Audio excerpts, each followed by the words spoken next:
Welcome to Valauable Insights, a Smarter School podcast on which we explore information that is worth knowing. I am your host, Katlego Motlogelo. On every episode, I talk to experts from different fields. We have data-driven conversations to help us all debunk myths and understand the facts. After each episode, you should be able to tell truth from fiction. Furthermore, we discuss how the existing evidence applies to our lives and how we can use this knowledge to live healthier and happier lives. We cover topics in health, finance, politics, and other social issues. Hi, Sonia. How are you? Thanks for coming. It's an absolute pleasure. Nice to be here. Great. I appreciate your time. I know that we also busy, and so I don't take your time today for granted. Thanks for coming through to share some of your knowledge with us. Just introduce yourself. Who is Sonia Malczyk? Where do you come from? Where did you study? How did you get into the space of nutrition, and why did you do that? And maybe some of your mentionable accolades or accomplishments that you don't mind sharing with us on this platform today. So my name is Sonia Malczyk. I am originally from Canada. I did my undergrad in Canada in 2010. I graduated in biopsychology, and then worked for a few years, got a little bit of work experience, life experience, and then I came to do my postgrad in dietetics at the University of Cape Town, and I never left. I love it here. So my passion and my focus is nutrition. I did my postgrad. It was a 2-year degree, and then qualified as a registered dietitian. And then right away I went into research, working in the field of research and doing research related to the dietary intake of South African children and inflammation, so what we're eating that's causing inflammation in our body. I'm also currently working on a project related to obesity and pregnancy. I've done a lot of work in adolescent obesity, so quite a broad or diverse range of research projects that I've really enjoyed, and I've learned a lot. But actually my passion is sharing that nutrition information with the people that can really benefit from it most. So I find with research, it's very important, and what researchers are doing is hugely valuable. But by the time it reaches the average bear, it feels more rewarding for me to really connect with people who are interested in information and can use it right away.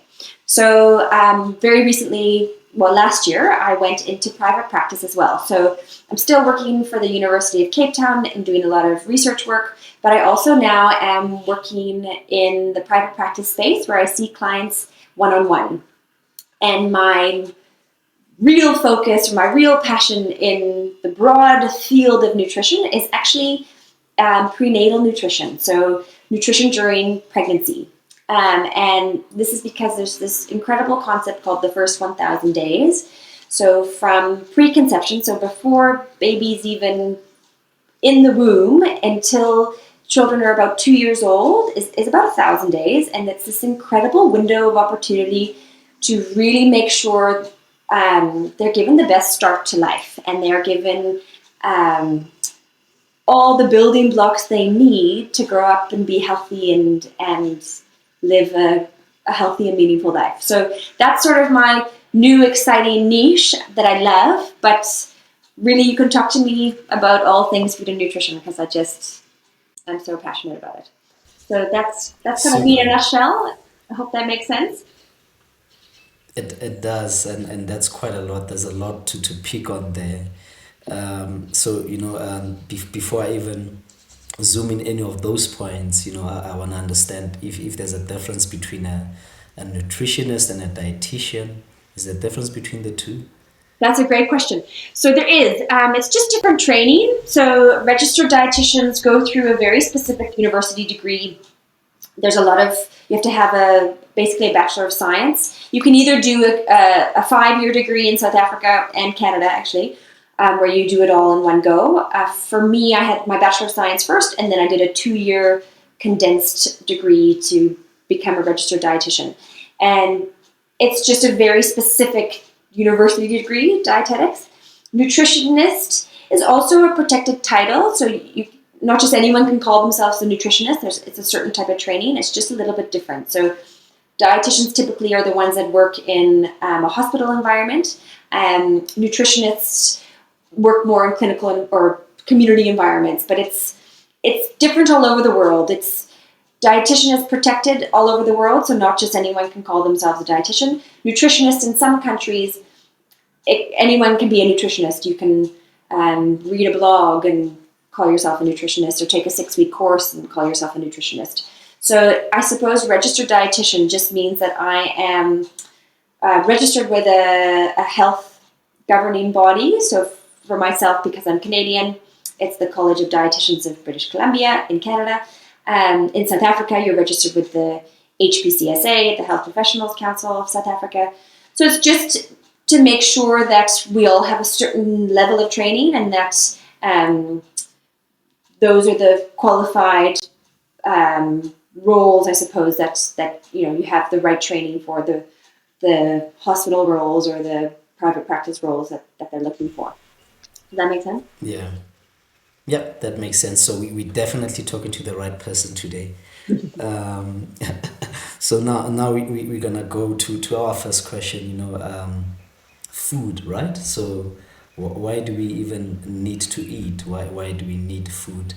From a dietitian, a qualified mind, that can tell us this. Why should we be eating, and what sort of food should we be eating?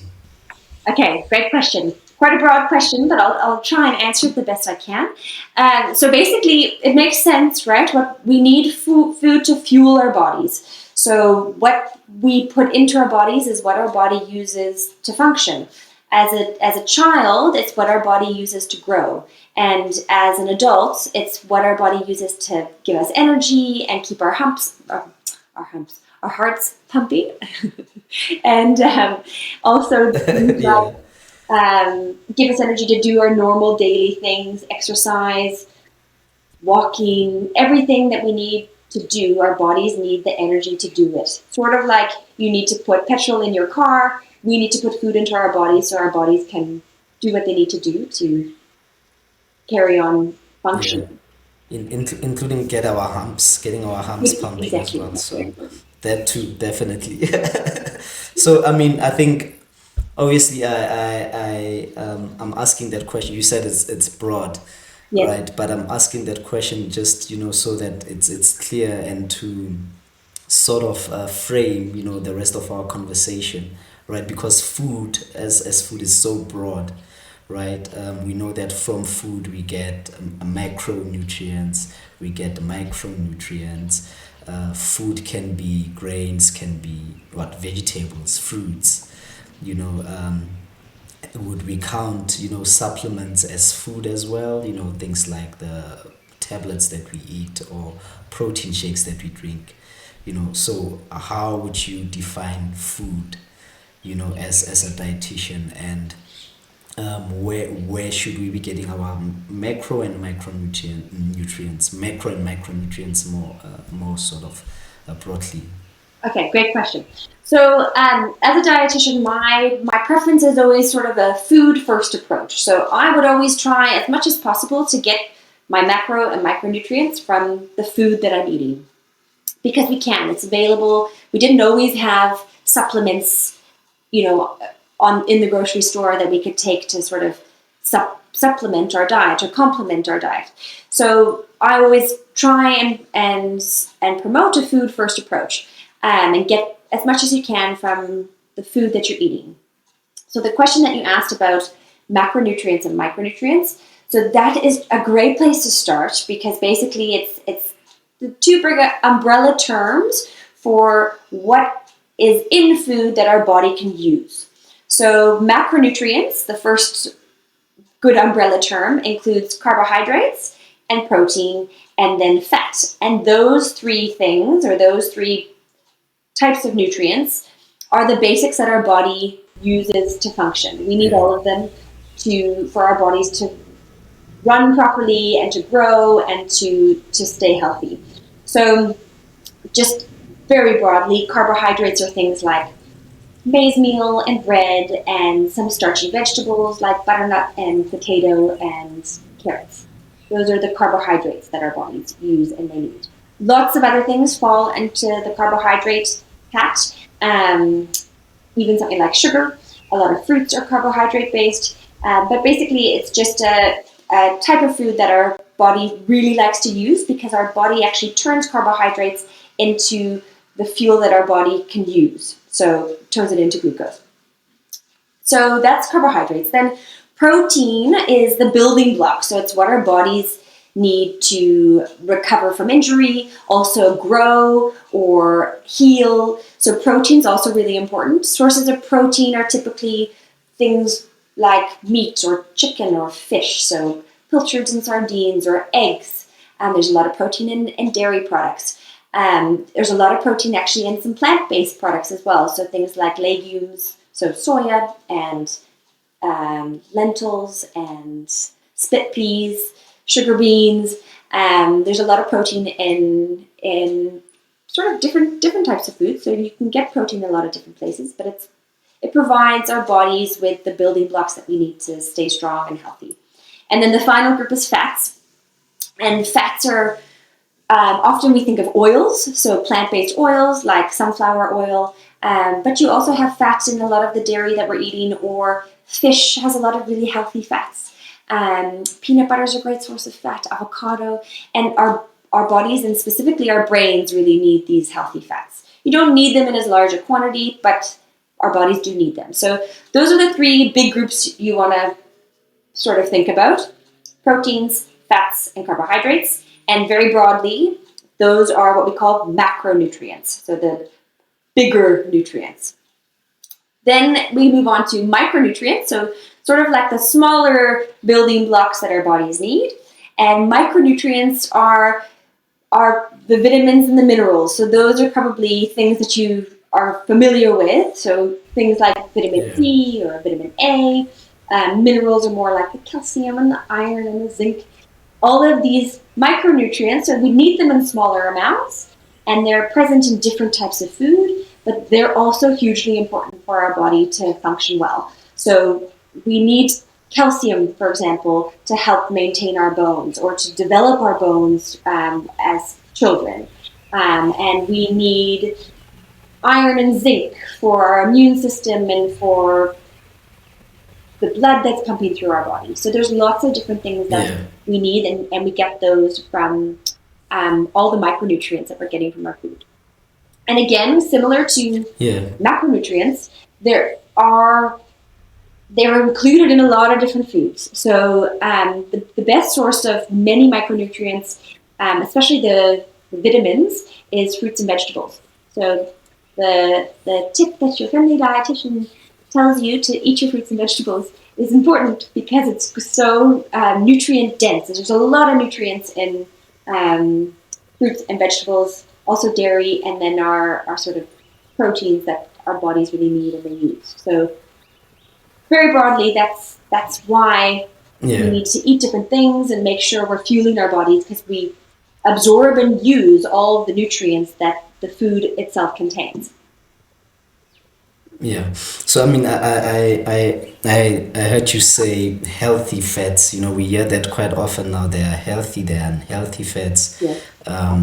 There are carbohydrates that we should eat, and carbohydrates maybe that we shouldn't eat or maybe eat less of. You know, and I mean, even fruits, we are told, okay, this fruit has too much sugar. You know, maybe cut this fruit, only eat berries. You know, so how as an average person do I choose a healthy diet so that I just maintain my weight and I'm, functional, my body looks good, my brain works good, and I'm not in the hospital time and again.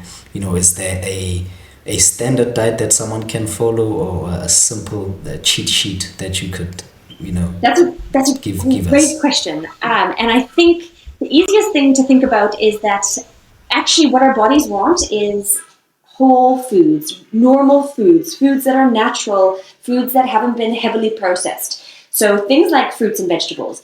Anything that's been very heavily processed, so taken from its original natural form in nature and and changed again and again through machinery and through chemicals and through product packaging into something that doesn't even resemble real food anymore, those are the foods that if you have less of, the less the better. And the best approach would be to try as much as possible to choose whole foods. And often, this is a lot of plants. So things like what we discussed before, the lentils and the soya and the fruits and vegetables and even whole grains. So something like white bread, they've stripped away a lot of the nutrition from white bread and a lot of the fiber to change it. And a lot of people prefer white bread, but it's lost a little bit of its nutrition because we've changed it so much through processing. So as much as possible, try and choose foods that are closest to its original source. So even something, it's a simple example, but much better to eat an apple than to drink apple juice, because nature has made an apple in this perfect portion and with a great balance of micronutrients and fiber and a bit of sugar, a bit of fructose. And we're not afraid of sugar, especially fruit sugar. But as soon as we take the apple and we put it into a glass, all of a sudden you're having about 5 apples at once, because you can get way less juice out of one apple than you would if you were to just eat a single apple. And you're losing a lot of the goodness. You're losing the fiber, and you're now all of a sudden having too much sugar because you are eating the equivalent of 5 apples worth of fructose instead of what you would normally eat, 1. So the best thing for when you're thinking about fruit juices is think about how much you would eat if it was in its original form. So if you were to sit down and eat an orange, would you have 1 orange or would you have 6? Because in a glass of orange juice, there's probably 5 or 6 oranges, but I don't know about you, I would never sit down and eat 6 whole oranges. 6 oranges. Yeah. So it sort of makes sense. So are you saying we shouldn't be drinking fruit juice? Fruit juice is 100% fruit juice. Has a lot of great nutrients in it. You're still getting the benefits like the vitamin C and the other nutrients that come from different fruits. It's just you're overloading with sugar. So fruit juice, better to eat your fruit. First choice is eat your fruit, don't drink it. But if you are to have fruit juice, because there's still some benefits, just watch your quantities, because there's definitely sugar in juice. And although our bodies can manage fructose and there's so many other beneficial things to what's in that juice, you just don't want to overload your body with so much sugar at once by having the equivalent of 6 apples or 6 oranges at once that you could find in a glass of juice. Yeah. So I mean, you're talking about processed foods, and that we should, that the best way to eat a healthier diet would be sticking to what's natural. So I presume that means we should be staying away from pap. I don't know. You said you're from Canada, so I don't know how familiar you are with the pap. So should we be eating less of the pap and the rice and the pies and the donuts, the burgers? How do we eat those? Should we be, or should we not? Or if we do, how often should we be eating, those sort of foods? Any suggestion or guidance? Yeah, absolutely. So great question. Maize meal in South Africa is actually, it's been fortified with 8 different micronutrients. So maize meal has added nutrition in it. That's actually a wonderful thing, and as does bread flour.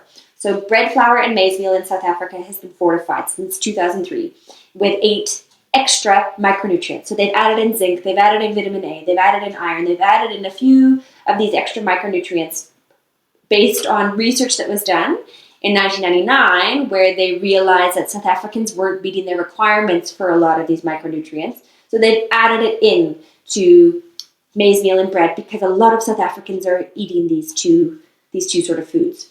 So it's not a bad choice. It's actually and starchy foods often are the base of most of our meals, and our bodies need that energy. So it's not that maize meal or bread is a bad choice, because it's got nutrition in it for sure. It's just the portion size you want to look at. So eating too much of these things overloads our system, and our body turns it into glucose, like it turns the fructose from the glass of juice. And if we have too much of that, our bodies struggle to manage it. So absolutely include starches in your day, and maize meal is not a bad choice. It's just look at the portion size. So typically you don't want it to be more than, say, a quarter of your plate. Or another good visual would be like a fist size amount of carbohydrates. So whether that's maize meal or rice or whatever starch you're having, noodles, same sort of story. Try not to overload your plate with it, but it's an important part of your diet. Sure, a fist of pap. Is that not very much? You know how many guys would fight. That's like the starter portion. Is that yeah. Yeah, And but that's okay. Yeah, but it's great that you're saying this have been fortified, and it actually reminds me of a couple of conversations I've had with people that if you look at most South Africans who are born, early 90s or 80s, that most males would be a bit shorter, not big build. Most of us would be like, what do we call a stunted growth, right? yes. Like me, I'm like 168. Okay. So my brother's like 172 or something. So I look at him like this. So I'm like, no, it's because we had all these fortified foods that I didn't have when I was growing up. Totally. So is there truth in that statement? Because I think a lot of people don't believe that that's the case. Absolutely. So there's yes and no. I don't think we can for sure say that's the difference between your height and your brother's. But so basically, there's a concept now that's very well recognized in research called the first 1,000 days, and this includes from preconception, so before baby is even in the womb, until children are about 2. And these days, so 1,000 altogether, it's 1,000 days. The whole pregnancy, and then the first and second year of life. They're pretty critical for basically building or setting the foundations for a healthy body and the building blocks for healthy outcomes later on. So we're even seeing things like incidence of obesity and diabetes and heart disease is affected by what nutrition children are getting while they're in the womb, during pregnancy, and in their first 2 years of life. And that's when stunting begins. So if they don't get adequate nutrition in this 1,000-day window, they never grow to their full potential because they didn't get the nutrition that they needed to get there. So after 2 years, we're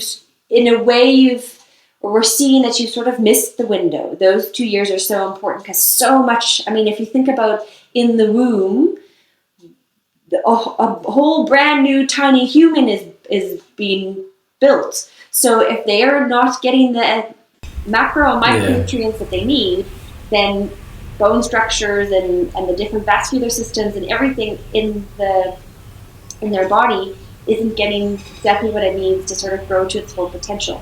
So what we see with stunting is it's so important to focus on that window to set them up to make sure they meet their potential and it sets children up for healthier outcomes down the track.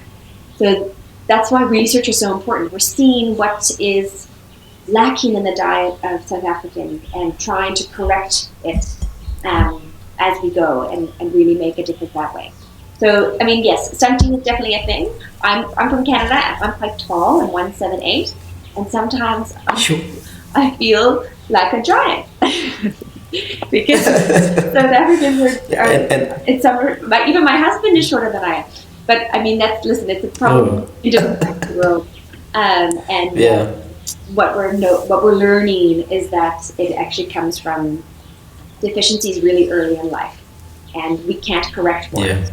Even if you eat all the right things, as a younger child, if you've missed that window when you were quite young, so before you were 2, going right back to when you were in utero, you can't really catch up. You can't catch up. Sure, that's scary.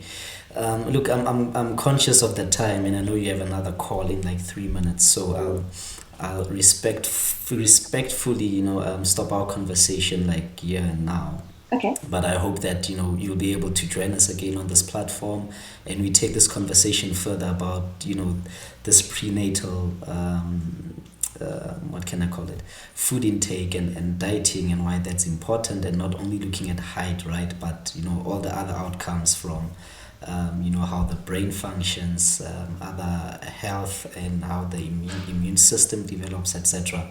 I'm sure that there are many other issues, right? Instead of just me being short, maybe I missed out on being Einstein. Who knows?